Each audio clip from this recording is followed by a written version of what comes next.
Hello everyone, welcome back. So, a lot going on in the world of Tesla.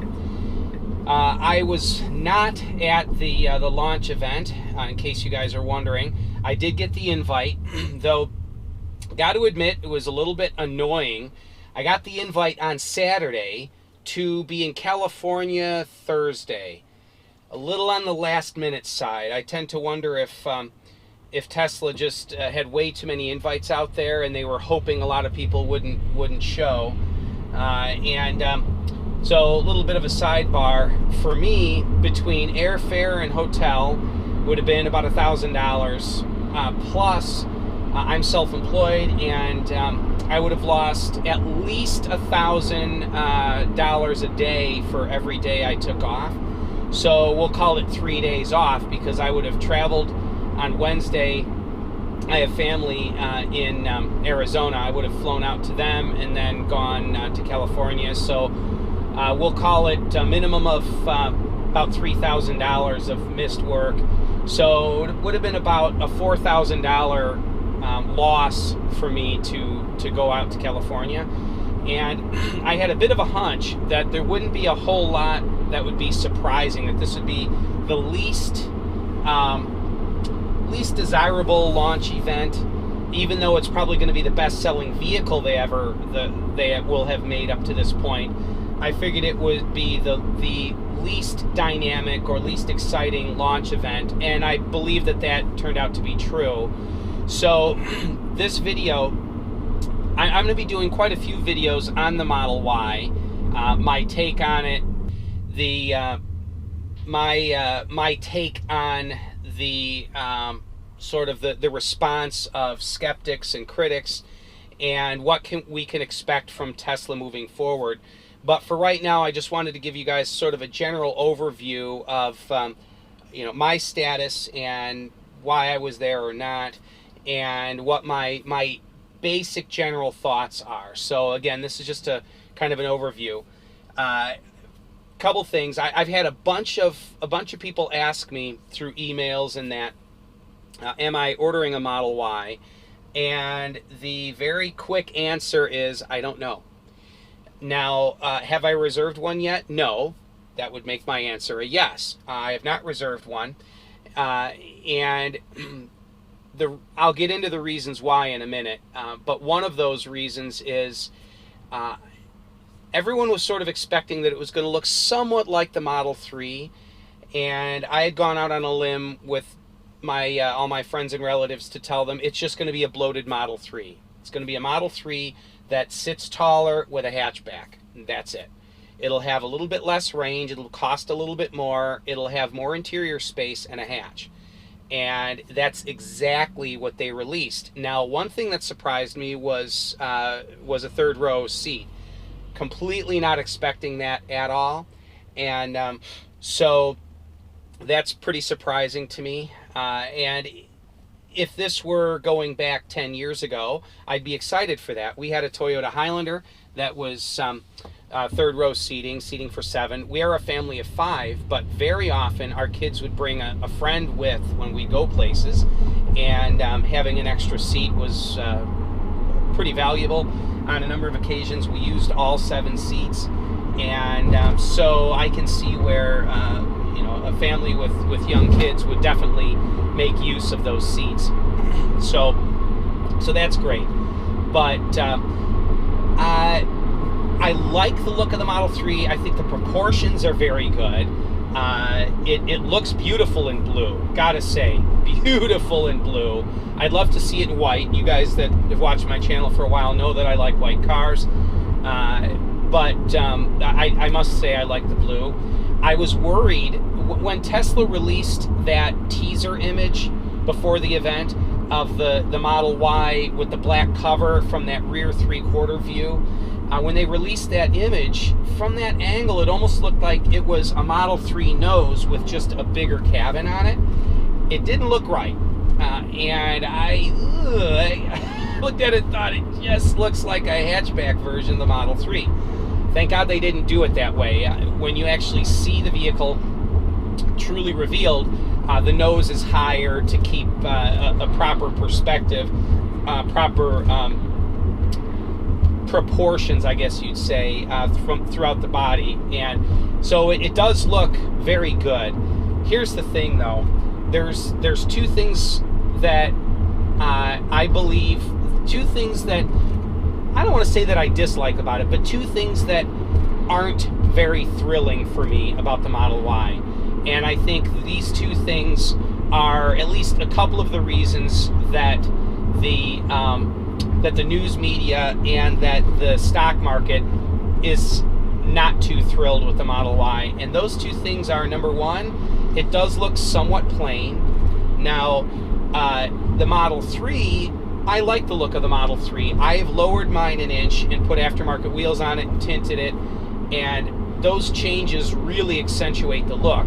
But Model 3 could be a little bit more dynamic in looks. The interior's plain, the shape is a little bit basic, but it's attractive. It's very handsome. So it's got an understated elegance, is the way I've heard it described before. The Model Y, it's almost like an even less dynamic version of the Model 3 in looks. And I've heard a number of reviewers comment that the Roadster, the next gen Roadster, for an exotic, is far too basic. Now, as a Tesla, it is a very dynamic looking car, very aggressive looking, but in the supercar or exotic car realm, it's pretty tame. You know, that I've heard critics say it should be more hard-edged and aggressive looking, and I get it, I understand that. But I would take that and apply that toward the Model Y. I really think that they should have done a little bit more aggressive styling on the Model Y, just a little bit. It's just a little too tame, I think. It's sort of got the Toyota Camry or Honda Accord thing going on, just sort of a basic look. And so I think that's one thing that they could have improved on. Second thing is Tesla is all about innovation. So their first car, the Roadster, it was the first sexy electric car, pun intended there. It was the first true electric sports car that was, something that the average person could go out and purchase, although at $100,000 they need to have a decent amount of money there. But it broke ground in that way. The Model S, absolutely a spaceship, just technological tour de force. And then the Model X took that technological push and took it to the next level. The gull-wing doors and the auto-opening doors and just all of the tech. So then the Model 3 came out, and the Model 3 is innovative in a lot of ways. The single screen, the basic layout dash was, though not a high-tech looking dash, it was innovative in just that they're breaking new ground. The autopilot capabilities in that have improved, and so the Model 3 is innovative in its own way. The Model Y really doesn't bring any innovation to the table, and so now that's not a problem. Before you guys hate me in the comments section for saying that, it's not a problem to release a vehicle that doesn't really bring a lot of innovation. There's not a problem with that.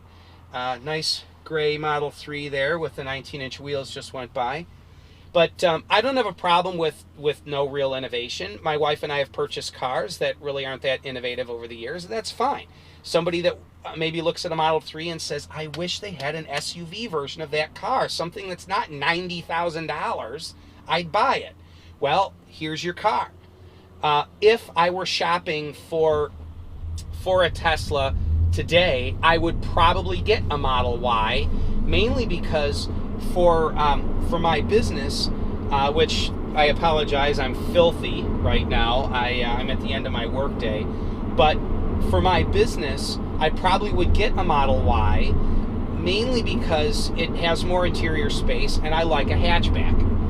But I can get by. The front and the trunk will hold pretty much everything I need for my business. I don't even need to use the back seat or anything. The car has plenty of room for me in that regard. And if I needed more space, I could just fold the rear seats down. But it would be nice to have a hatchback rather than a trunk. It would be nice to have more upright seating just from a practicality standpoint. That being said, though, I'm not an SUV person. In my day-to-day life, I prefer smaller kind of sports cars. That's why I have my little Civic Si. That's just my normal weekend car that I bought before I bought my Model 3. That's the type of transportation that I prefer. So I obviously like the Model 3. Now, my wife and I this morning had a conversation. Am I going to buy a Model Y? And as I said earlier, I don't know. What I'm going to do is, since it's going to take a little time for the Model Y to become available, I'm not going to reserve one. I'm going to wait and see what the market brings, and see. I just want to keep my eyes open to what happens with Tesla, what happens with the market, and how much I like this car long term. So by the time the Model Y is available, I'll have enough miles on this car. This thing will be paid off in a couple of years. So maybe I'll be interested in trading it in or selling it to one of my adult kids or something. And yeah, so maybe at that point I will get a Model Y. If I do, I will probably get a performance Model Y. But if I were to do that, I'd almost rather get a Performance 3 and have more range than the Performance Y, and potentially save a little bit of money. It's hard to know where the dust will settle on cost for each performance version of the car at that point. You know that Tesla is ridiculous about changing pricing. So, but when I get to the point where the Model Y is available, you never know. I'd like to drive one. I'd like to at least sit in one and see what the pricing is, because if the Performance 3 is cheaper and better performing with more range, I'd be willing to give up the little extra interior space and the hatchback in order to have the greater performance and greater range at lower cost for a Performance 3. So we'll see when we get to that point. Also, I do have a Roadster coming. For those of you that are wondering, the referral program ended with me qualifying for a 46% discount on a Roadster, which means after sales tax, I'll be paying $155,000 for that car. So that's a lot of money for me. And so, you know, I'm kind of keeping my financials as stable as I can so that I can step into the Roadster later. Am I going to keep the Roadster? Maybe. I had one viewer that emailed me today, has my email address, and he asked if I'm going to keep or flip the Roadster. You never know. Maybe I'll get the Roadster, flip it, take the profit out, and buy a Performance Y or a Performance 3, or maybe even a Model S. I don't know. They're supposed to be refreshing the Model S at some stage. And I don't know. There's a lot of possibilities. So those are my general thoughts. A lot of rambling, as I usually do. Over the next couple of weeks, I'll be doing more videos on specifics related to the Model Y and my thoughts on, you know, just different facets of it. So anyway, thanks guys for tuning in.